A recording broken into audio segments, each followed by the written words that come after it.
We're going to get started. Good morning, everyone. I'm Erin Mellon. I'm the Director of Public Affairs at the California Department of Water Resources. Thanks for joining us this morning. We're here this morning to give you an overview of DWR's first use of the Oroville main spillway since it was reconstructed over the past 2 years. Later this morning, DWR will open the radial gates at the top of the spillway, releasing flows for the first time since May 19th, 2017, when we began reconstruction. I'd like to provide a quick overview about the reconstruction work that has taken place over the last 2 years. Over the course of 2 construction seasons in 2017 and 2018, DWR rebuilt the main spillway to full functionality. The main spillway has been ready to release flows to manage lake levels since November 1st, 2018, after completion of all concrete placement. Minor finishing work on the site is ongoing but has no impact to functionality. I'm going to introduce Molly White with DWR to talk about water operations.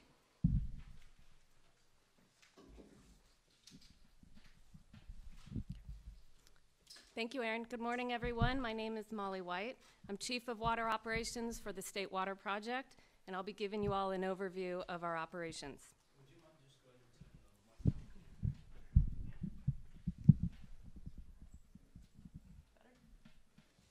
Thank you.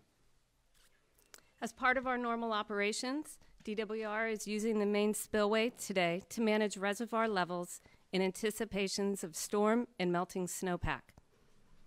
2019's wet weather has boosted reservoir levels around the state, including here at Oroville. Operations are coordinated with the United States Army Corps of Engineers Flood Manual. Currently, Oroville Reservoir is at 854 feet. DWR anticipates additional rainfall in the coming days. At 11 a.m. today, DWR will begin making releases from the Oroville main spillway. By early afternoon, DWR expects to be releasing about 8,300 cubic feet per second. 8,300 cubic feet per second. Spillway releases, combined with the releases from Oroville facilities and natural inflows, will be approximately 20,000 cubic feet per second in total releases to the Feather River. DWR will adjust releases to the Feather River and from the main spillway as forecasts change. We may increase flows to the Feather River up to 40,000 to 60,000 cubic feet per second later this week to manage increased inflows from the storms. If we make that adjustment, spillway releases will be a portion of those total flows. DWR also anticipates the potential for continued releases to manage snowmelt and lake elevations through the spring. DWR will continue to update our partners, the public, and the media as operations are adjusted. Now I'll hand it over to DWR's State Water Project Deputy Director, Joel Ledesma, for a few additional words. Thank you, Molly. Good morning, everybody. Yeah, I'm Joel Ledesma, Joel-Ledesma. Good morning. I'm Joel Ledesma, DWR Deputy Director for the State Water Project. Thank you for joining us this morning. As Erin and Molly have shared, the decision to use the main spillway was the result of following the normal operations plan to help provide flood protection to downstream communities. Public safety has driven all our decisions as we have rebuilt the Oroville Spillway, including reconstructing the main spillway in just 2 years. We have embraced collaboration with our state and federal regulators and independent experts to ensure the best design and reconstruction. We rebuilt the Oroville Spillways using the best available technology and with modern designs, but we're not stopping there. We're looking at all our DWR-owned dams and flood control facilities and are continuing to invest and modernizing our infrastructure. We want to thank our state and federal partners for their assistance, and I would like to acknowledge our construction partner, Kiewit, Jeff Peterson, who served as the Executive Director, Project Director, and is here today with us. Thank you, Jeff. Most importantly, we want to thank the City of Oroville, Butte County, and all the surrounding and downstream communities for their continued patience. We are committed to continuing communication and partnership with the local communities. And now I'll pass it back to Aaron. Thanks, Joel. So we're going to take a couple of questions right now. I'm going to repeat your question for the, we're Facebook Living this for the viewers online. And then I want to make sure that we have enough time. Like Molly said, we're going to start spilling at 11. So I want to make sure you guys have enough time to get down to Oroville Dam Boulevard East to review. And actually, before we take questions, I'm going to give you a couple of other updates. Like I said, Oroville Dam Boulevard East is open both to media and the public. We recommend people do drive slowly, especially since it's raining. Assuming spillway releases do not exceed 30,000 cubic feet per second, that road will remain open to the public.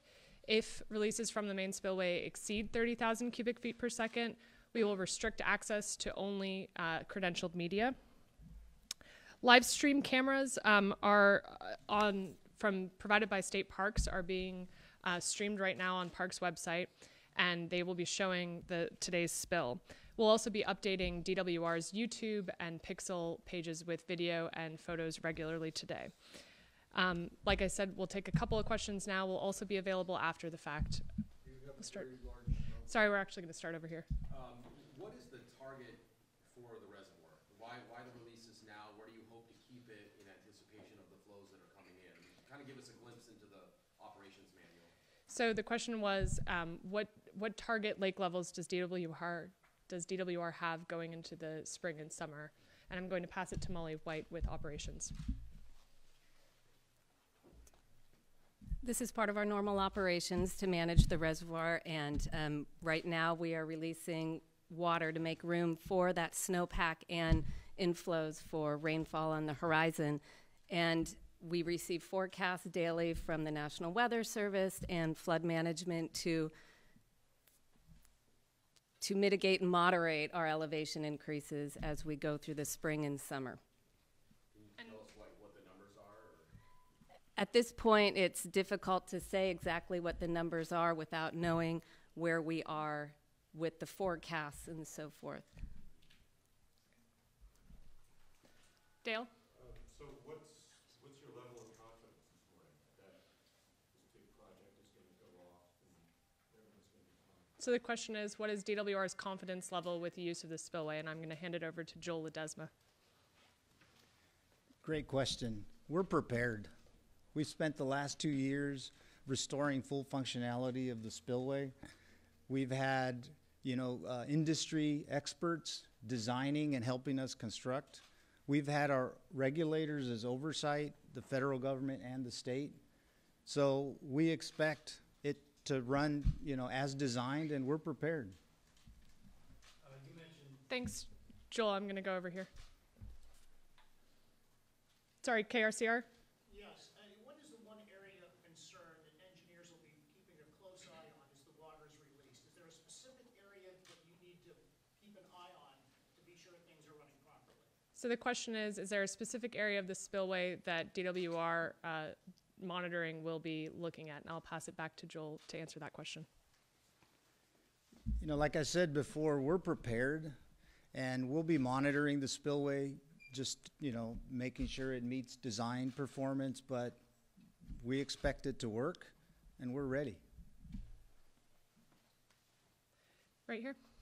2.5 years ago, it could have been said that you're prepared and you're ready.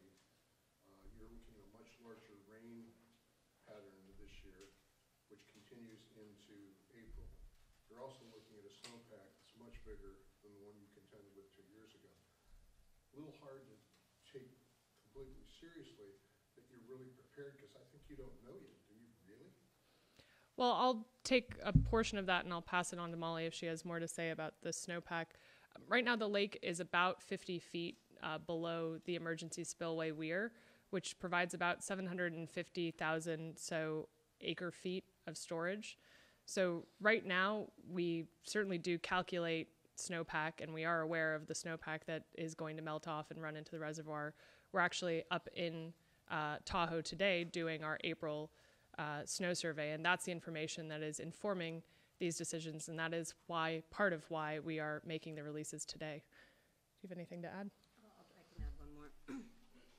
And just one more item is that we do anticipate having increased in releases to the Feather River throughout spring as we manage the snowmelt and any inclement weather that comes through. All due respects, you guys were confident 2 years ago, and I don't want to harp on this, but you're looking at a much larger pattern of water and of snow, and you know, you just have to wonder if you really have this thing right, because the experts were right before until it wasn't right.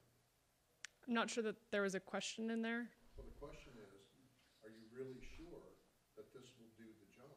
Because let's face it, the DWR's reputation, somewhat sullied already, is probably going to be dashed away if this doesn't work. Well, like Joel and Molly have said, we are prepared to use the spillway. We are using it based on inflows from rain and storms as well as snowpack.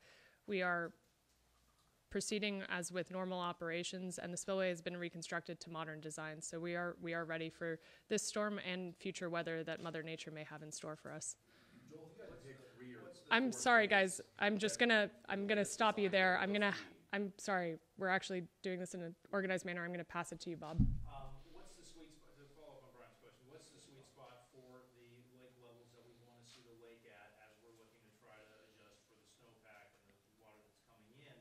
And then for you, what are the other projects that we're working on? Are there other spillway construction projects underway in the state?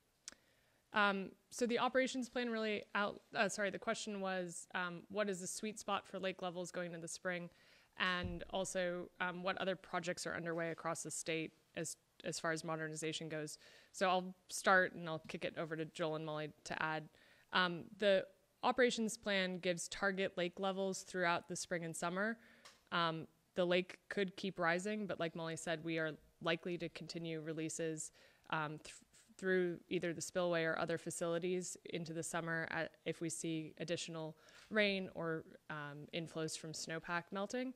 And as far as the other facilities, I'll have Joel answer that. Great question. So managing the State Water Project and our aging infrastructure is very important to the State Water Project. And so we're continuously looking at where we need to modernize. And as far as the dams, we've been doing inspections, deeper dive inspections at all our facilities. And we're going to be we're prioritizing their work, and we have a plan. But I think today we really want to talk about this spillway at Oroville. Can I ask my question about that? Yeah, sure. If you had to pick 3 or 5 things that make this spillway different from the previous spillway, that give you that confidence that this is going to work, what are those modern construction designs that have been implemented now, whether it be material, design?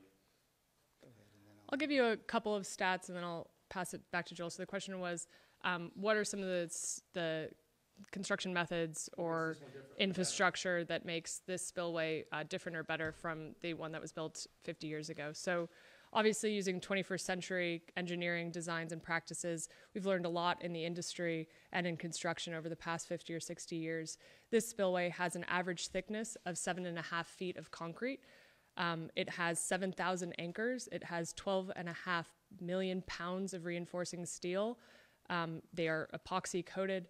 Those are some of the details that are new to this spillway.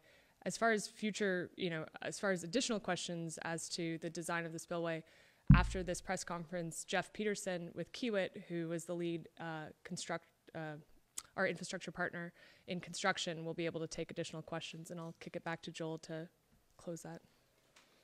Yeah, I think some of the details, Jeff Peterson could talk about, but I think, the important point is that we're using the latest modern technology. And so if you tried to compare from the previous spillway to now, this one is modern because the industry has learned a lot since that one was built 50 years ago. So today has all the latest technology, which includes all the features that Aaron talked about. So I don't think there's any one feature. We've learned the industry and the technologies have increased, and they've all been deployed on this spillway. Is there additional monitoring that's in place now to watch what's going on up there, either in terms of cameras or electronics in the slab itself to watch for how water is moving under the slab? So the question is, are there additional monitoring techniques or equipment to monitor use of the spillway? DWR has a robust monitoring program in place. We have 24-hour surveillance and monitoring of the spillway, as well as I believe it's 34 piezometers in the spillway design, measuring pressure, and then and 70 what are called prisms, which measure I should actually movement. I should kick it to the engineer.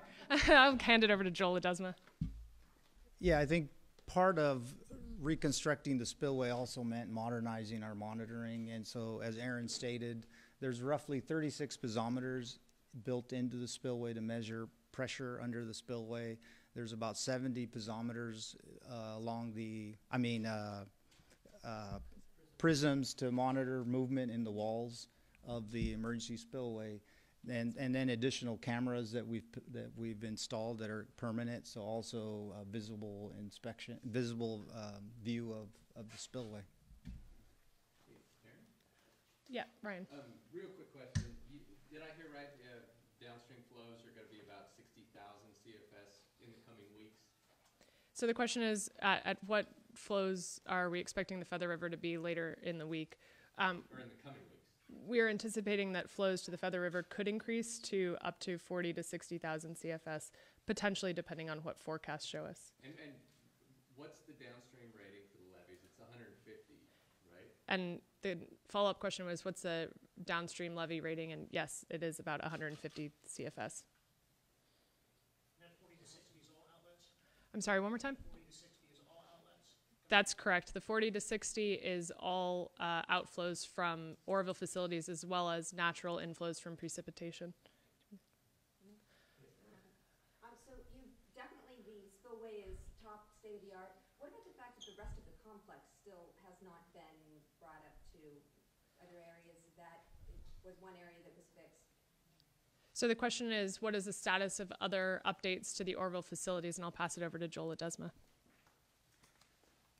You know, another action that we've taken here at Oroville, and is part of our modernizing and investing in our infrastructure, is we've been working on a comprehensive needs assessment of the facility it's in progress now. We expect to have that completed mid next year, and that's really going to dictate, you know, what more modernization or areas we need to ensure, safety of the facility and its functionality. Risa? What's left to do on the emergency spillway at this point? We are working, sorry, the question was what is left to do on the emergency spillway at this point. So we've bolstered the emergency spillway significantly to reinforce it. The remaining work is adding a concrete cap to the buttress that was reconstructed over the course of the last 2 years. Sorry, when will Follow up. that be, I'm assuming that'll be halted for now, so when will that be resumed? I'm not sure that we have that answer for you right this time, but I'm sure Jeff Peterson will be able to give us a timeline for when that work will be complete this year.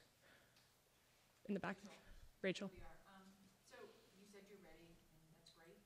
What if there is a failure? What other mechanisms are in place or emergency personnel in place in case there is some sort of a disaster? And then moving forward, have you reviewed any lessons learned from the last time in terms of evacuation response? The question is, what emergency measures are in place if something were to go wrong?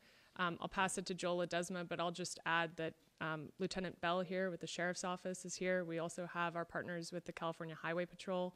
DWR is not responsible for evacuation, so I think questions as to changes to the evacuation methods would best be directed at those folks.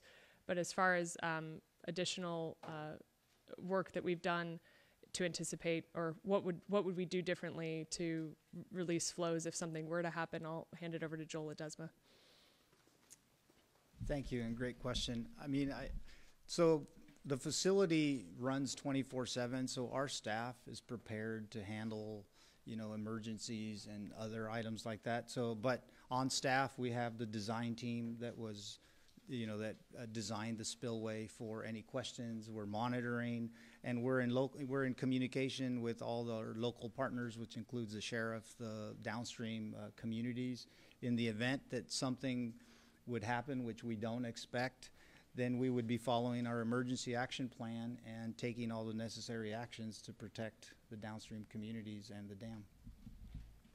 And I would add that that emergency action plan has been updated since February of 2017 to accommodate for the things that we've learned. I'm going to keep moving. Yep. Molly, maybe this is more for you. This is a normal thing to operate the spillway, right? I mean, is it pretty much seasonal that the spillway would operate? Because it's kind of become, I guess it kind of got this emergency light put on it in the last couple of years, but it's a typical operation to open the spillway, is it not? So the question is this a typical operation to open the spillway? Correct. This is normal operations especially during wet years. We do use the spillway essentially almost 50% of the time. Juan there? Aaron, is there any update on FEMA reimbursements? The latest one that was rejected, is that not the last one, or will there be more FEMA reimbursements to come? Thanks, Juan. The question was, what's the latest on FEMA reimbursement? Is what we reported out recently the latest, and are we expecting additional reimbursement? To date, FEMA has approved $205 million in federal funds to reimburse the state for spillway reconstruction costs. Those funds, that 205, is in addition to the $128.4 million that FEMA previously approved for reimbursement for emergency response, debris removal, and other costs. We are going to be appealing that initial determination from FEMA and making the case that we believe all emergency response and recovery costs, including reconstruction, should be reimbursable. So there'll be enough, while you're debating that 300, is there going to be additional tranches considered above and beyond that, or is this the total amount, the 3 and the 2 and the 1 or so? So the question is, are we expecting an additional amount? I think that'll be determined through the appeals process over the course of the next couple months. Okay, and then Joel, the Feather River downstream of here can you give us an update on what they're doing to remediate some of the Feather River just downstream of here? It's been hammered pretty hard through this whole operation. The question is, what are we doing to manage what is being done down the Feather River to mitigate some of the damage from recent high flows? I think I'm going to say that actually none of the folks up here are going to be the right folks for you to talk to. Downstream maintenance are responsible. It's the responsible work of the local maintaining agencies and communities, and DWR's kind of not as involved in that work. What's the total cost right now for the project? So Bob's question is, what's the total cost of the reconstruction? Total cost is $1.1 billion for both emergency response and recovery. That number has not been updated since the last time we talked about it, which I believe was in October of 2018. Obviously, work is still underway. That dollar figure does include site rehabilitation for after the construction. But if the number changes, if our estimates change, we will certainly keep you updated. Dale? What's the likelihood that you would have to use emergency spillway this spring? And would it be ready? So the question is, what's the likelihood that we would have to use the emergency spillway this spring, and would it be ready? And I'll hand it to Joel Ledesma. So as we've been talking really about, this is normal operation. You know, the normal operation is to keep using the main spillway to manage reservoirs. Therefore, we don't intend to use the emergency spillway. If there was some extreme weather, then that's what we would be looking at as we're managing the reservoir elevations. And at that point, you know, but the emergency spillway has been reconstructed and is capable of full functionality. And what's Sorry. full functionality? What's full functionality? I'll answer this question really quickly. What's full functionality of the emergency spillway? It's been reconstructed to handle flows of 100,000 cubic feet per second, but Joel spoke to the comprehensive needs assessment that DWR has underway, and that will be looking at the entire facility and reassessing what total flows we need for long term. Now I'm going to pass it to Risa because I think I've skipped her. Can you talk about how the result has taken the forensic report into account? Yeah, The question is, how has the rebuild taken the independent forensic team's report into account? Do you want me to? So we certainly have looked at the independent forensic team's report, as well as many other studies as to what caused the failure of the main spillway in 2017. We've made those adjustments and improvements based on those reports. Much of that was addressed in using 21st century design and reconstruction. So we're confident that this spillway has been redesigned using today's best modern technologies and engineering to accommodate for what led to February 2017. Can you just follow back up a little bit on your description of the emergency spillway and what work has been done and what was not? There was a lot of technical stuff in there that would you mind maybe restating it so we understand what the concrete cap is and its importance, and is there concrete there for water to fall on? Sure. So the question is, what work exactly has been done on the emergency spillway, and can we explain it a little bit more? I will, and then if you have additional questions, I think Jeff Peterson in the back is going to be your best point of contact. So DWR built a splash pad on the hillside of the emergency spillway. It's in a stair-step pattern, which helps dissipate energy as the water moves down it. That splash pad meets a underground cutoff wall that is about 730 feet downhill from the emergency spillway weir. That underground cutoff wall is installed into bedrock at depths of 35 to 65 feet deep. So that will help lead the water down the hillside, dissipate the energy, and then if there is any cutting of the hillside up, it'll stop at that underground cutoff wall. In addition to that, we've bolstered the emergency spillway weir with construction of a buttress, and the cap on that buttress is like a hat is the best way to describe it, which helps again dissipate the power and energy of the water so that as it flows over, it hits that cap, then moves down the buttress, then moves down the stair step down into the Feather River. So not seeing. One last one. What's the main, so you have the main spillway, what's that rated for CFS wise? The question is, what is the CFS of the main spillway? I'll pass it to Joel Ledesma. So the design rating for that is 269,000 CFS, but the operations plan to operate it is at 150,000 to accommodate for the levees downstream. So, and to basically, what you're saying with the emergency spillway is the only way that it could be used, barring some sort of thing that happened like in 2017, we'd have to exceed 250,000 CFS down the main spillway, and then another 100,000 could potentially go over that. It's like a Godzilla storm we're talking about, right?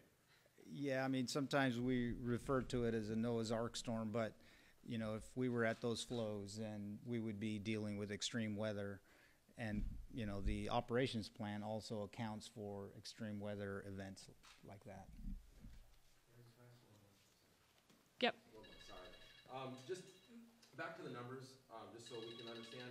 I know in the operations manual, I'm just basing on what I know from Folsom Lake, there's a top of conservancy. We have to keep the lake at, I think it's about 50 or 60% through the flood season. Is there a TOC for Oroville? Are we encroaching in that TOC at this point? You know, again, back to that sweet spot. Where is the so the manual say? The question is, what is the top of TOC top of? Well, clearly Molly is the one who should be answering this, and she knows what it stands for. So I'll pass it over to Molly. Yes, there is a top of conservation. We're operating in accordance with the Army Corps' flood control manual, and as of April 1st, that we're on the rising limb of the flood control diagram. What is it? It varies every day. Every day, that top of conservation gets less and less, and it's dependent upon the basin wetness. Are we encroached in that now? Is that why you're opening the spillway? We're slightly encroached, and we are opening the spillway to manage the encroachment as well as the forecasted rainfall and snowmelt. Let this go. Are you hoping to have the outflow equal the inflow, or are you going to let this slowly rise up? The follow-up question was, are we planning to let the outflow from Oroville facilities match the inflow into the facilities? I'll pass it back to Molly. Today we're managing to inflow, and that'll be subject to change based upon the forecasts that we receive on a daily basis. And what's important as we're going through the spring refill is not to fill too quickly. And so we'll be, as I stated earlier, we'll be having increased releases to the Feather River just to moderate and manage the storage gain in the lake. Do we expect the lake to go up? Follow-up question, do we expect the lake to go up? I'll give it back to Molly. Yes, at this point we will be seeing still slightly increases in lake elevation, lake levels. Not seeing any other burning questions. It is 9:35. We are planning to open the spillway gates just before 11 a.m., so we will see you all out on Oroville Dam Boulevard East. Thanks for joining us.